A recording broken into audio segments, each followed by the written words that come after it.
अगर आप स्कूल या कॉलेज में पढ़ने वाले हो और आपसे अगर पूछा जाए कि आप बड़े होकर क्या बनना चाहते हो, तो आप में से 90% लोगों का जवाब होगा डॉक्टर, इंजीनियर, लॉयर, सरकारी नौकरी या फिर MBA। आप में से कोई कभी ये नहीं कहेगा कि वो एक टीचर बनना चाहता है। मगर क्यों?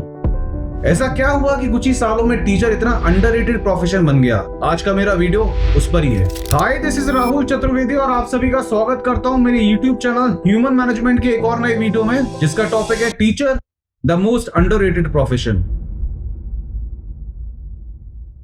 अगर एक छोटे से बच्चे को हर बार सिर्फ 2 मिठाइयां ही ऑफर की जाए और उसमें से उसे सिर्फ 1 मिठाई ही उठाने को कहा जाए, तो टाइम के साथ साथ उस बच्चे के दिमाग में एक प्रोस्पेक्टिव क्रिएट हो जाएगा कि या तो सिर्फ ये 2 मिठाइयां ही होती हैं या फिर ये 2 मिठाइयां ही सबसे बेस्ट होती हैं, और इसलिए उसे हमेशा वो ही ऑफर की जाती है। और ठीक बिल्कुल ऐसा ही होता है हमारी इंडियन फैमिलीज में। इंडिया में 90% बच्चों के दिमाग में पहले से ही फिट कर दिया जाता है कि उन्हें बड़े होकर क्या बनना चाहिए।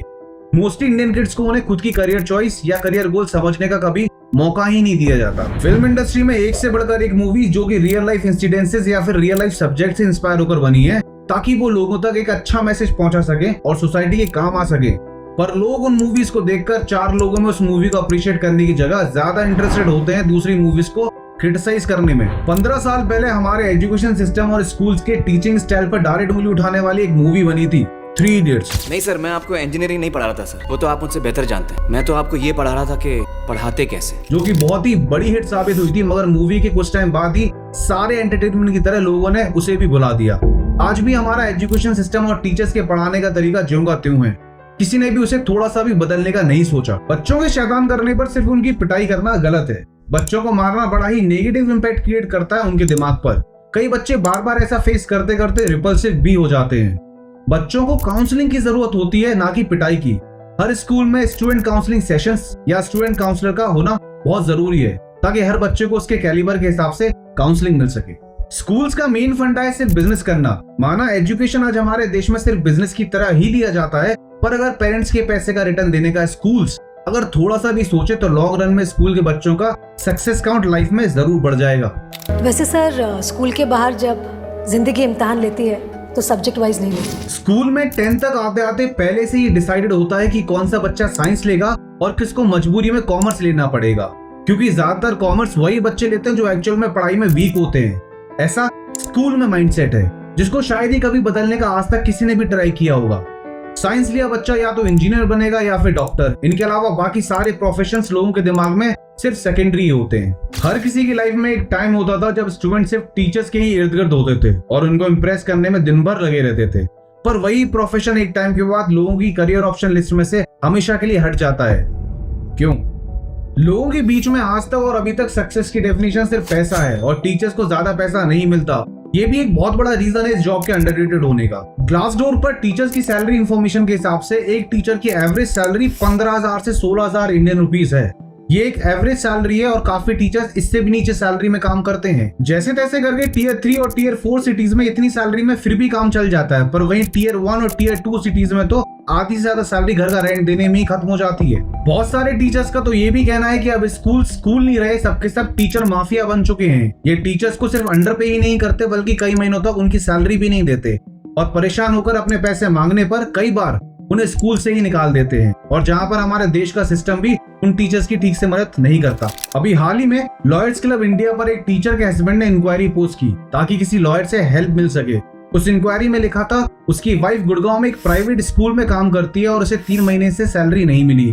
ऐसा ही सेम और भी टीचर्स के साथ हुआ और जब सबने मिलकर अपनी सैलरी के लिए स्ट्राइक की तो स्कूल ने सारे के सारे टीचर्स को बिना नोटिस के नौकरी से निकाल दिया। और इससे ज्यादा मजे की बात तो ये है कि वो टीचर्स लेबर कमिश्नर के ऑफिस भी गए, वहां कमिश्नर से मिले, जिन्होंने उन टीचर्स की कोई भी हेल्प करने से मना कर दिया, क्योंकि टीचर्स की जॉब लेबर लॉज के अंडर में नहीं आती। आप बस इसी बात से अंदाजा लगा लीजिए कि कितना मुश्किल है इंडिया में किसी भी मिडिल क्लास के लिए अपनी प्रॉब्लम का सॉल्यूशन ढूंढ पाना। एक तो किसी को 3 महीने से तनख्वाह मिली नहीं, अब बस वो ढूंढता रहे अपनी प्रॉब्लम का सॉल्यूशन इधर से उधर सरकारी डिपार्टमेंट्स के चक्कर लगाते लगाते। ये है वर्ल्ड की 5th हाईएस्ट GDP कंट्री के लोगों का हाल। 28 फरवरी 2014 को गवर्नमेंट ने 7th पे कमीशन का रूल निकाला, जिसमें टीचर की भी मिनिमम और मैक्सिमम सैलरी मेंशन की गई। 7th पे कमीशन के हिसाब से टीचर की एंट्री लेवल सैलरी ही 7,000 रुपए से 18,000 रुपए के बीच डिसाइड की गई, जिन गाइडलाइंस का स्कूल्स को भी कंपलसरी फॉलो करना। जहां पर गाइडलाइंस के साथ स्कूल्स को वार्निंग भी दी गई कि टीचर्स को सैलरी 7th पे कमीशन के हिसाब से ही देना जरूरी है, एल्स रूल्स को फॉलो ना करने की वजह से स्कूल की ओनरशिप गवर्नमेंट को ट्रांसफर भी हो सकती है। इसके बाद भी बहुत सारे स्कूल्स ऐसे हैं जो इस पे स्केल के बिल्कुल ही ऑपोजिट चलते हैं और इन स्कूल्स पर अब तक कोई एक्शन भी नहीं लिया गया। क्यों?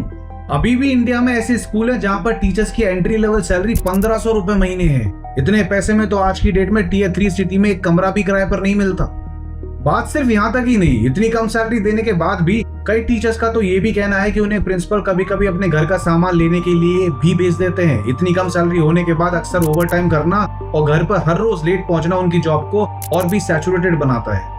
एक और जहां प्राइवेट स्कूल्स में एजुकेटेड टीचर्स होने के बाद उन्हें इतना सफर करना पड़ जाता है और उनका ठीक से गुजारा हो सके इतना पैसा भी नहीं मिलता, वहीं दूसरी तरफ गवर्नमेंट स्कूल्स के टीचर्स को भी अनदेखा नहीं किया जा सकता, जहां पर ज्यादातर टीचर्स उस जॉब के लिए क्वालिफाइड भी नहीं होते पर फिर भी उन्हें on an average private teacher से 3 गुना ज्यादा सैलरी मिलती है।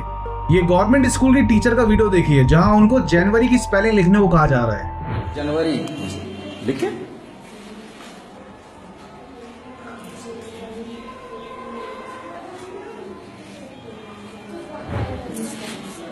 क्या हुआ? क्या हुआ? जनवरी सही लिखा है। क्यों? क्या स्पेलिंग लिखे हैं? जनवरी लिखने आता है। और एक दूसरा वीडियो जहां पर बिहार की गवर्नमेंट टीचर बच्चों को वीकडेज के नाम पढ़ा रही है।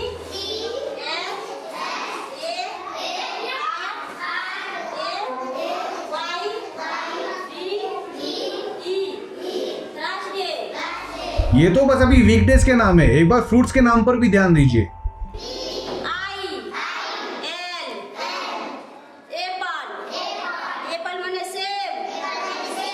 ऐसे टीचर्स को देखने के बाद सबसे पहले तो मेरे दिमाग में सवाल आता है कि इन्हें जॉब मिल कैसे जाती है, और अगर किसी रीजन से मिल भी गई तो उन पर एक्शन क्यों नहीं होता जो ऐसे टीचर्स को बच्चों को पढ़ाने के लिए अपॉइंट कर लेते हैं। मोस्टली मैंने अपने एक्सपीरियंस में बहुत सारे केसेस ऐसे भी देखे हैं जहां लोगों को कहीं और जॉब नहीं मिली तो वो स्कूल में टीचर बन गए।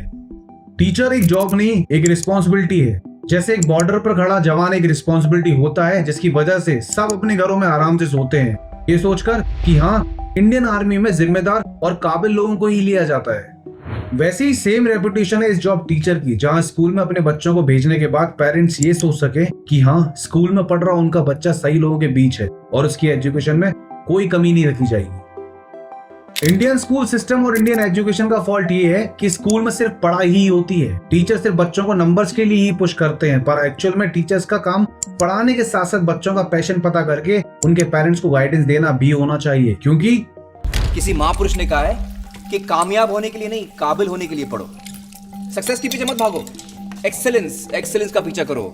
सक्सेस झक मार के तुम्हारे पीछे आएगी। ज्यादातर बड़े बड़े स्कूल में अपने स्कूल को मार्केट करने के लिए टॉपर्स पर ज्यादा फोकस किया जाता है, ताकि बोर्ड्स में वो बच्चा सिटी टॉपर बन पाए। हर जगह स्कूल की बड़ी बड़ी होर्डिंग्स लग सके और उस स्कूल में ज्यादा से ज्यादा पेरेंट्स अपने बच्चों का एडमिशन लेकर आए। इस मार्केटिंग स्ट्रैटेजी को अक्सर पेरेंट्स समझ नहीं पाते क्योंकि उनके दिमाग में सक्सेस की डेफिनेशन सिर्फ पैसा है और पैसा सिर्फ पढ़ाई करने से ही आएगा। ये एक डिसेप्शन आज भी लोगों के दिमाग में बना हुआ है। स्कूल के एक बच्चे के सिटी टॉप करने से ऑन एन एवरेज 200 से ऊपर एडमिशंस मिलते हैं उस स्कूल को, और उन सभी 200 बच्चों के पेरेंट्स को एडमिशन कराते टाइम बस यही लगता है कि उनका बच्चा स्कूल में पढ़ने से सिर्फ टॉपर ही बनेगा। लेकिन ऐसा नहीं होता। पेरेंट्स को भी मॉडर्न और टाइम के साथ चलते रहना जरूरी है। थोड़ी मेहनत बच्चे करें और थोड़ी उनके पेरेंट्स। किसी एक की भी मेहनत ठीक से ना करने पर बच्चों के रिजल्ट्स खराब हो सकते हैं। जिस दिन स्कूल में बच्चों को रोबोट की तरह ट्रीट करना बंद कर दिया जाएगा और उनके कैलिबर और परफॉर्मेंस के हिसाब से उनको गाइडेंस देना शुरू हो जाएगा, उस दिन स्कूल से खुद ब खुद हीरे निकलना शुरू हो जाएंगे। अगर इंडिया में टॉप 10 वर्स्ट जॉब्स पर ध्यान दिया जाए तो स्टीमेट की रिपोर्ट के हिसाब से टीचिंग जॉब 6 नंबर पर आती है, क्योंकि स्टूडेंट को पढ़ाना और तराशना आसान नहीं होता और इस काम के लिए टीचर्स थोड़ी बेटर सैलरी जरूर डिजर्व करते हैं, क्योंकि काम में मन लगने का और काम ठीक तरह से होते रहने का बहुत बड़ा कनेक्शन एक अच्छी सैलरी से है। पिकासो ने एक बार कहा था कि every child is a born artist, इसलिए टीचर्स को उनके स्टूडेंट्स के टैलेंट को पहचान कर उसे निखारने पर काम करना आना चाहिए, क्योंकि टीचर्स की बातें अक्सर पेरेंट्स पर गहरा असर डालती हैं, because teaching is not just a career, it's a duty. और लास्टली मैं देश के उन सारे टीचर्स को सैल्यूट जरूर करना चाहूंगा जिन्होंने अपने स्टूडेंट्स का कई बार दिल जीता है। अगर आपके स्टूडेंट्स आपको मानते हैं और आपसे काफी बड़े होने के बाद भी आज भी आपके टच में है तो yes, you are the best teacher and you deserve respect. आशा करता हूँ आप सभी को मेरा ये वीडियो जरूर पसंद आया होगा। आप लोगों के लिए मेरे पास एक और बढ़िया वीडियो है। इस वीडियो में मैंने जॉब और बिजनेस के बीच के डिफरेंसेस को बहुत ही आसान और बढ़िया तरीके से बताया है। अगर आप जॉब और बिजनेस के ऑप्शंस के बीच फंसे हैं और कंफ्यूज्ड हैं या जॉब से बिजनेस पर स्विच करने का प्लान कर रहे हैं तो ये वीडियो आपके लिए है। Do like and subscribe to our channel. आप सबसे दोबारा जल्दी मुलाकात होगी एक और बढ़िया वीडियो में एक और बेहतरीन टॉपिक के साथ। Till then have a wonderful time at. Bye.